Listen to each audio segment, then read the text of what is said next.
Uma boa tarde, meus queridos irmãos e irmãs. Estamos aqui para nosso último dia, último sábado de encontro desse mini curso sobre os dogmas marianos. Hoje vamos falar sobre a Assunção de Maria aos céus. Antes de darmos início a essa nossa meditação, vamos pedir a Maria que nos ajude, que nos ilumine, que nos cubra com o seu manto e que faça, por meio de mim, que as palavras do Espírito sejam transmitidas da melhor maneira possível. Em nome do Pai, do Filho e do Espírito Santo. Amém. Ave Maria, cheia de graça, o Senhor é convosco. Bendita sois vós entre as mulheres, bendito o fruto do vosso ventre, Jesus. Santa Maria, Mãe de Deus, rogai por nós, pecadores, agora e na hora de nossa morte. Amém.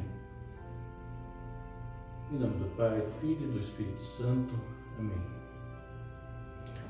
Bem, como vocês podem ver, o bom filho a casa torna. Estamos aqui de novo em minha residência.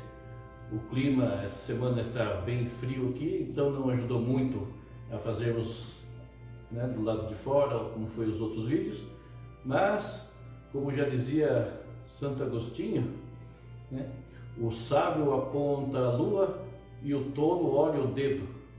Muitas vezes a gente se pega, em vez de prestar atenção naquilo que se é transmitido ou naquilo que se quer transmitir, e a gente se acaba apegando-se à contradição daquele que prega ou dos instrumentos para ser levada essa mensagem. Então eu espero que vocês me desculpem, mas vamos fazer aqui mesmo, da melhor maneira que nós possamos, não?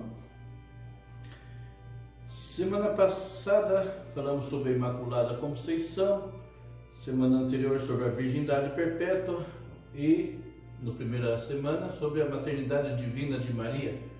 Tudo me baseio também, em partes, aqui no Catecismo da Igreja Católica.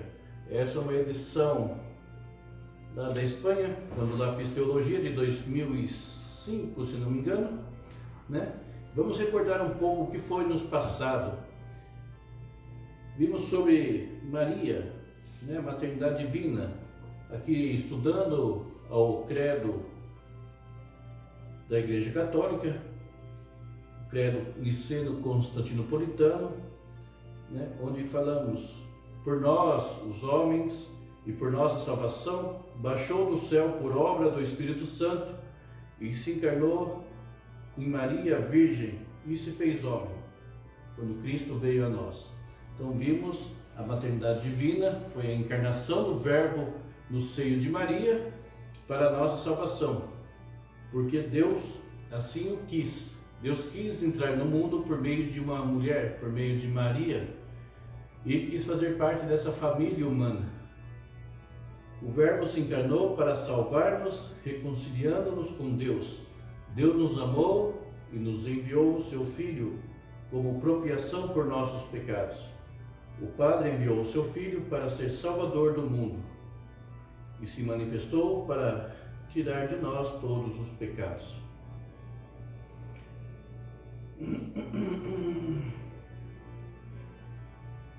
Volvendo a tomar a frase de São João, o Verbo se encarnou, a Igreja chama encarnação ao fato de que o Filho de Deus, tendo assumido a natureza humana para chegar a cabo por ela a nossa salvação. Deus se fez então, quando se encarnou o verdadeiro Deus, verdadeiro homem, como nós já falamos, por vontade própria, nascendo de uma virgem. A anunciação então quando se deu, Jesus se encarnou porque Deus quis, nesse plano de salvação, usar de Maria como meio para chegar até nós. A maternidade divina pois, esse dogma no qual nós já o estudamos, onde Deus se encarna para a nossa salvação. É o maior, talvez, mistério.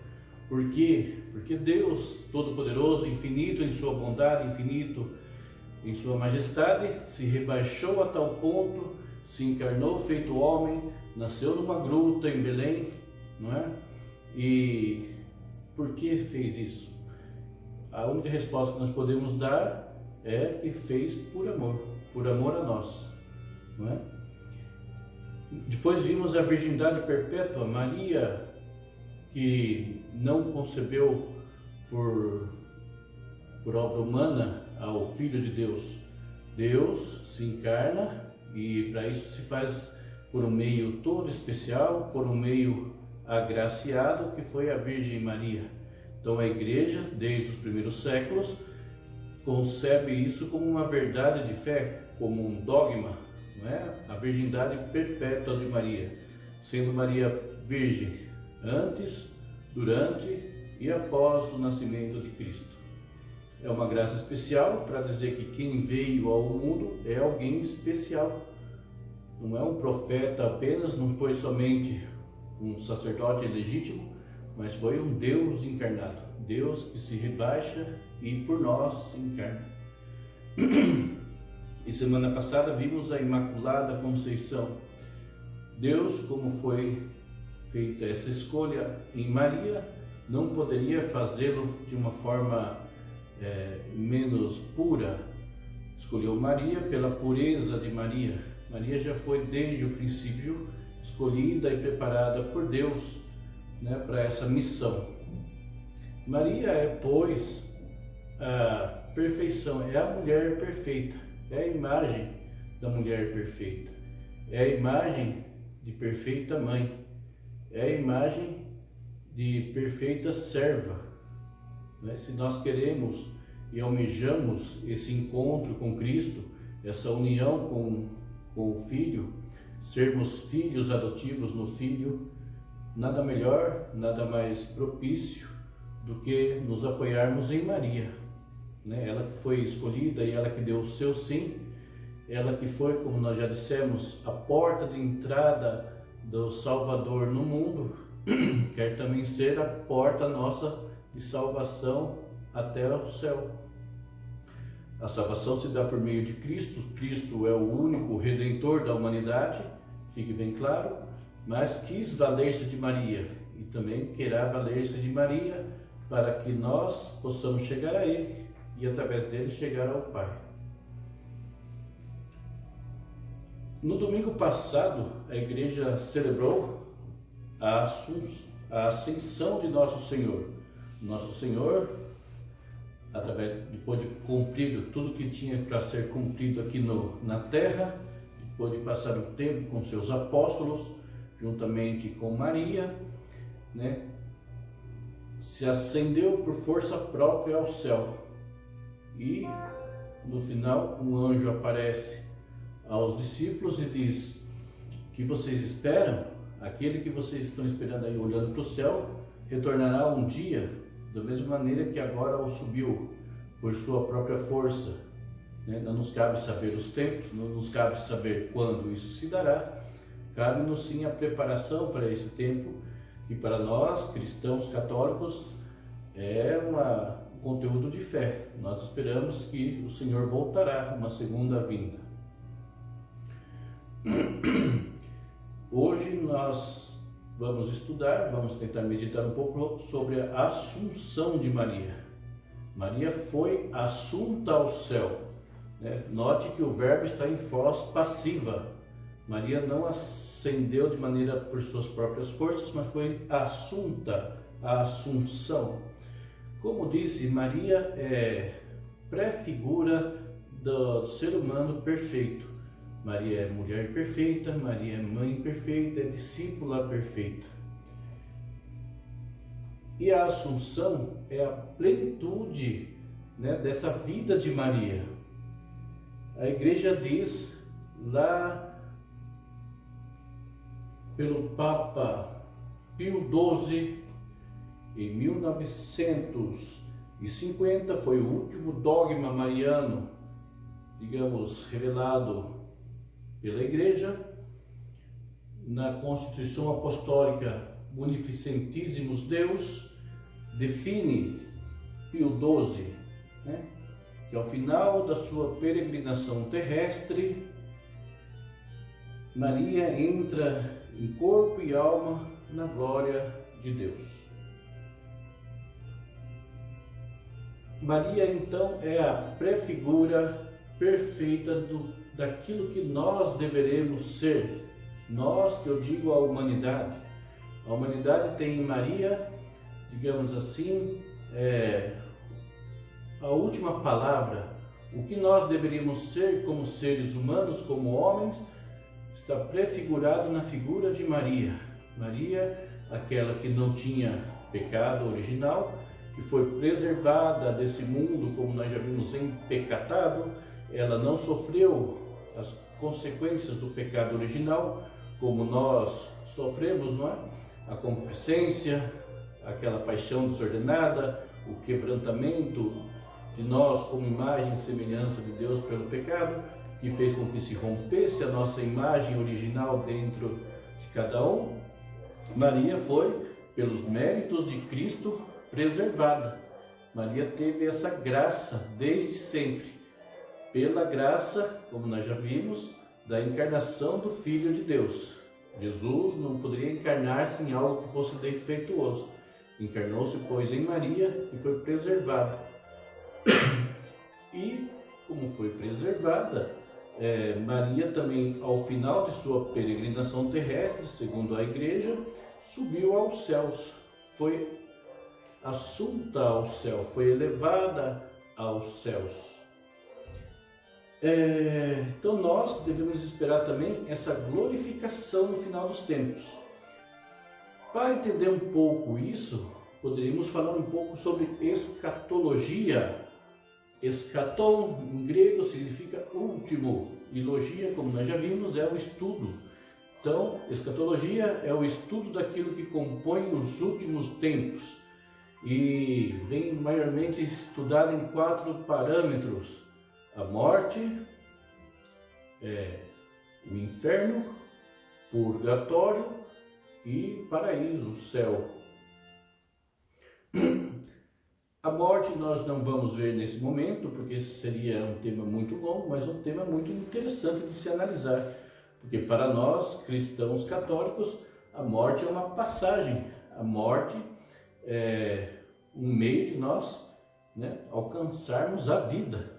Tanto é assim que quando nós, em sua grande maioria, celebramos o dia de um determinado santo, celebramos o dia de sua morte, porque é o dia em que esse ser humano, que se acercou mais propriamente a Deus e é considerado santo, subiu ao céu. Por exemplo, Santo Agostinho morreu no dia 28 de agosto do ano 354, O dia do seu nascimento terreno foi 13 de novembro de 354, e o dia de sua morte foi dia 28 de agosto de 430, desculpe-me. E é nesse dia que é comemorado o dia de Santo Agostinho, dia de sua morte terrena, nascendo para a vida. Então, para nós cristãos, de maneira muito resumida, muito simplista, o dia da nossa morte deveria ser um dia de alegria, porque é um dia naquele que, estando bem preparados, estando dentro da graça, sem nenhum pecado mortal, pela misericórdia de Deus, pela sua onipotência, pela sua redenção de Cristo na cruz, aqueles que morremos com Cristo, ressuscitaremos com Ele. Isso é a nossa esperança. Mas o que a Igreja diz que ressuscita? O que ressuscita é o que nós chamamos alma. Poderíamos discutir aqui teologicamente a diferença ou a semelhança entre alma e espírito, mas aqui vamos nos conter no sentido de alma apenas. Quando a gente morre, o que vai ao juízo é o ser humano total. Não é apenas, às vezes a gente cai nessa contradição de falar, vamos rezar pela alma de. Não é apenas a alma, é o ser humano enquanto todo, não é? Tive eu na Espanha um célebre professor de Bíblia, Antônio Salas, e um dia disse que discutiu com a pessoa, porque lá também havia aqueles que faziam aqueles, eu não sei como se chama de fato, anúncios obituários no jornal, e falava, vamos pôr aqui pela alma da sua irmã, padre, porque e ele ficou muito bravo, né? Antônio Salles, quem se lembra, quem foi meu colega de estudo, e falava que não é pela alma de minha irmã, é por minha irmã, porque ela sim que foi assunta ao céu, ela que foi levada ao céu, ela que sua alma. Mas nós, nesse primeiro momento, vamos denominar apenas alma. Então nós, quando morremos, o que vai ao céu, digamos assim, né, bem vivido, é a nossa alma. O céu, então, seria esse estado de graça onde o ser humano, morrendo dentro da graça divina, por obra de sua misericórdia, através dos sacramentos, né, do ato de contrição ou do ato de atrição, né? O ato de atrição é quando você, eu, crendo no sacramento da confissão, vamos até um sacerdote e confessamos por medo do inferno, arrependemos-nos dos nossos pecados. Então, por medo disso, vou lá e falo: Padre, cometi tal erro, Senhor, perdoe-me porque tenho medo da consequência do meu pecado. Isso é um ato de atrição, né? É mais pelo medo meu em relação o ato de contrição. Já é: eu me arrependo, Senhor, porque eu vos ofendi. Eu ofendi a Deus com esse meu pecado. E isso me faz sentir-me tão mal que vou ali pedir perdão porque eu ofendi a Deus. Esse é o ato de contrição, o que deveria ser o ideal, né? Não é só isso o sacramento da confissão, também tem a questão da graça e tudo mais.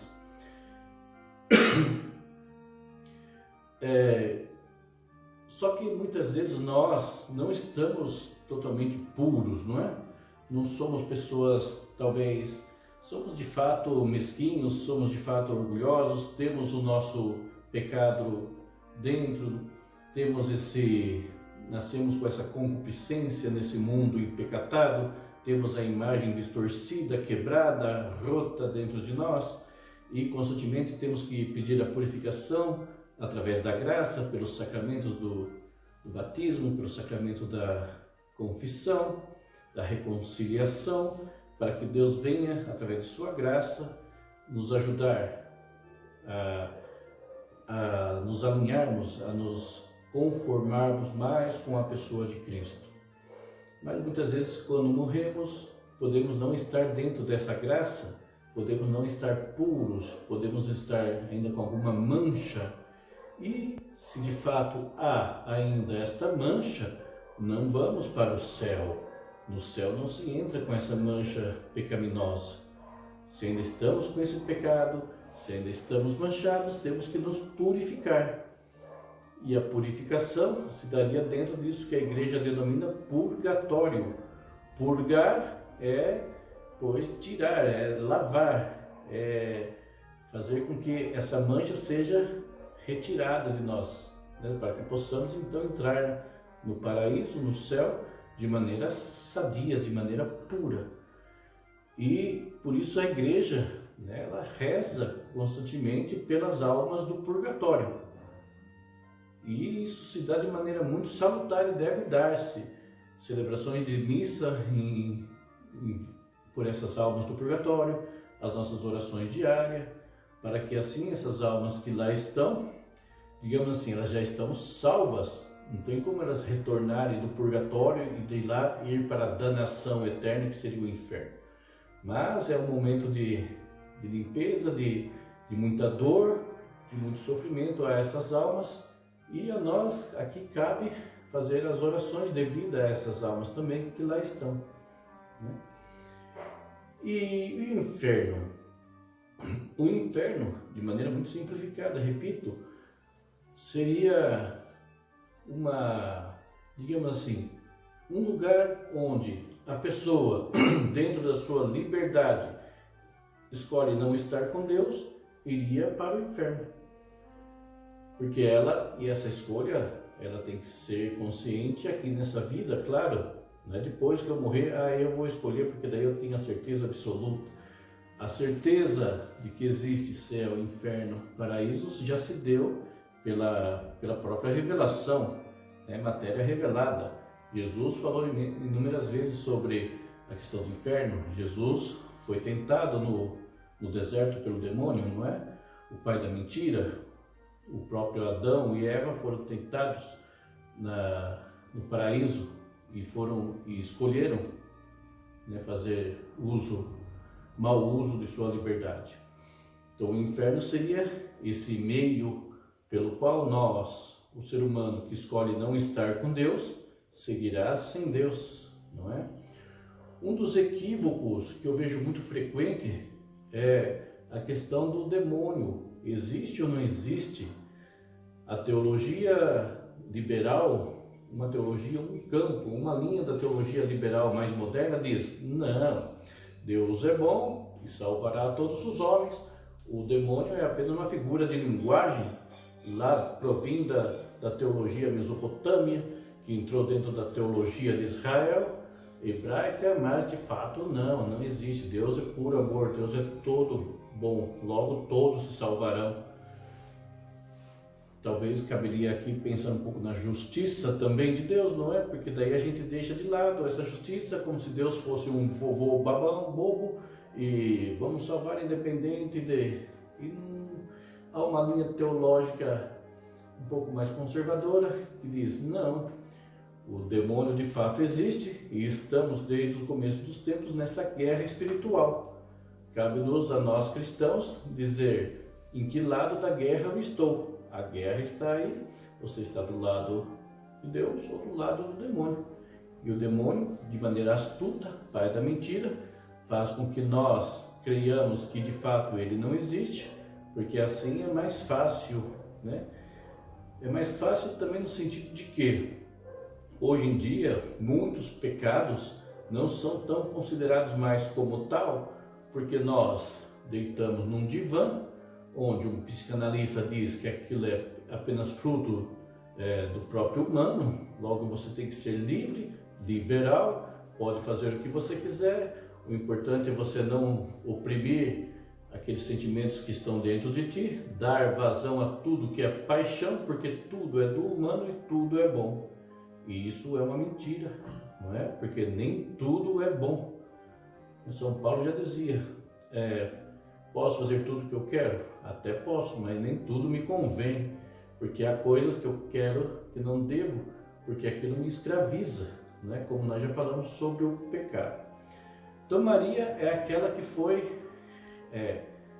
ela foi resgatada do pecado? Sim, mas já desde o primeiro momento.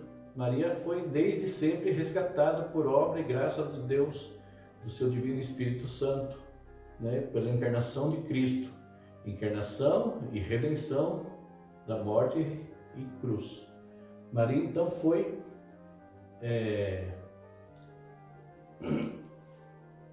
apoiada? Não, Maria foi resgatada, Maria foi preservada de todo esse mal.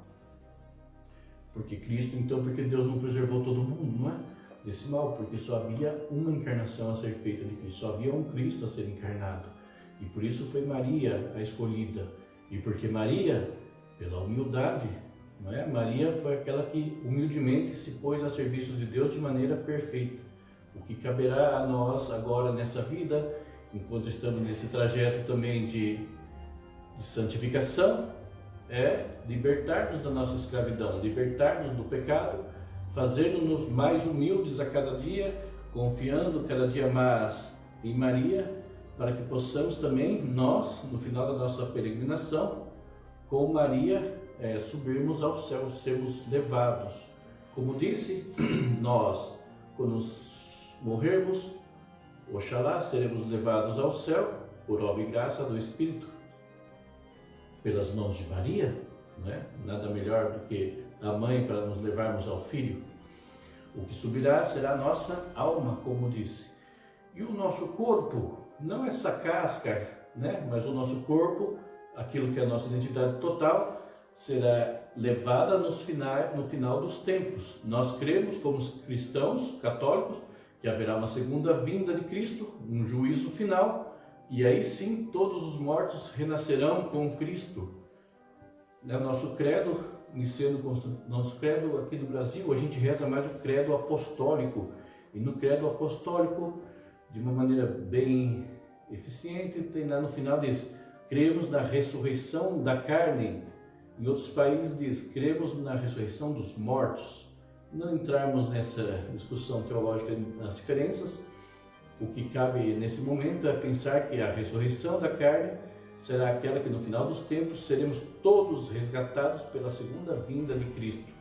Maria já o foi, Maria já está resgatada, Maria já está no céu em corpo e alma, ok? Como eu falei, não essa casca, esse corpo, porque muitos poderão dizer, mas eu fui cremada, mamãe foi cremada, minha sogra voltará? Não é esse corpo, essa casca, né? Eu tenho um defeito, eu sou assim, sou assado. Não. Tanto é que a igreja nunca negou que Maria, esse corpo terreno, morreu. Tanto é assim que há duas tradições do túmulo de Maria. Um está em Éfeso, outro está em Jerusalém, ok? E onde a igreja se baseia nisso, se isso não está de fato na Sagrada Escritura tão explicitamente, a Sagrada Escritura está como semente, né? Na Sagrada Escritura está como uma semente a ser germinada, a ser estudada e ser proclamada. Como nós já falamos, a igreja não se baseia apenas na Sagrada Escritura, mas também na tradição. E analisando os evangelhos apócrifos, onde a igreja os tem como fonte histórica, lá fala sobre a morte, ou o que a igreja traduz como a dormição de Maria. Então Maria, esse corpo, essa casca, digamos assim, realmente morreu e está enterrado, né? São Francisco de Sales, em seus escritos, diz que mais ou menos por volta de 72 anos Maria viveu aqui nessa terra. Então a igreja, houve no século XIX uma linha que foi descartada pela tradição da igreja, chamada imortalistas.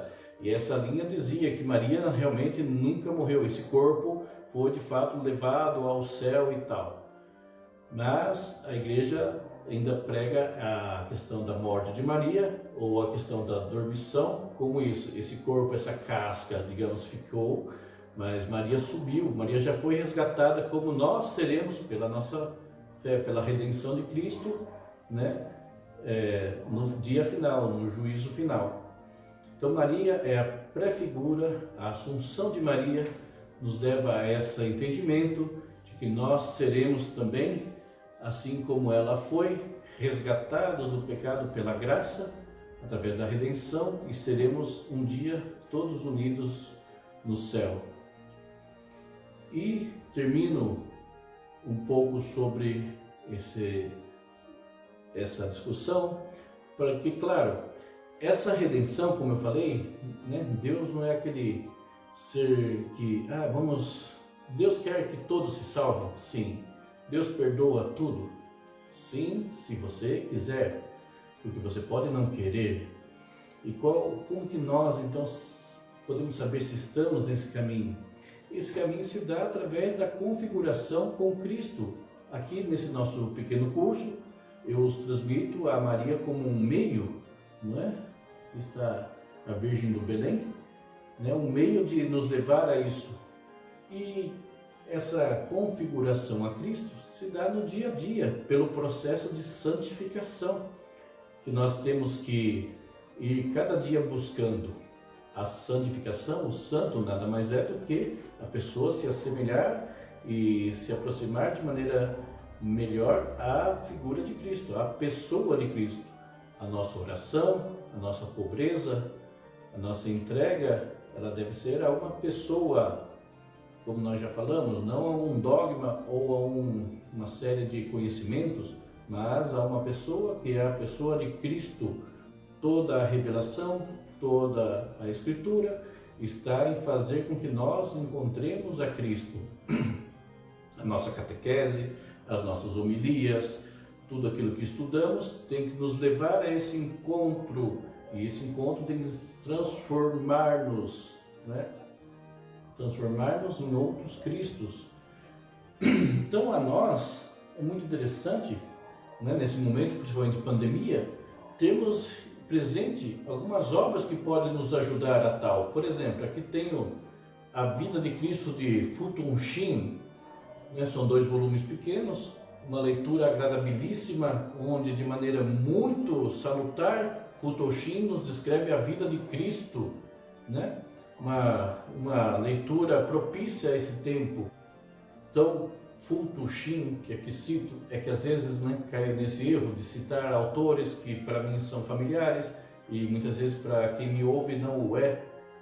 Então, Futoshi foi um cardeal da Igreja Católica e foi arcebispo de Nova York, e ele tinha um programa de televisão muito comentado. Primeiro começou com um programa de rádio, uma pessoa inteligentíssima, né, se formou de maneira exemplar. Dizem até que na formatura de Futoshi, na sua faculdade, diz que lá quem se formava bem ganhava no jantar um copo que era uma água cristalina, e se formava muito bem, tinha servida no jantar, em sua honra, vinho. E Futoshi, na sua formatura, teve champanhe. Então você imagina que foi um cara, de fato, de uma inteligência privilegiada, uma pessoa que usou depois de toda essa eloquência, essa sapiência, em prol do bem, não é?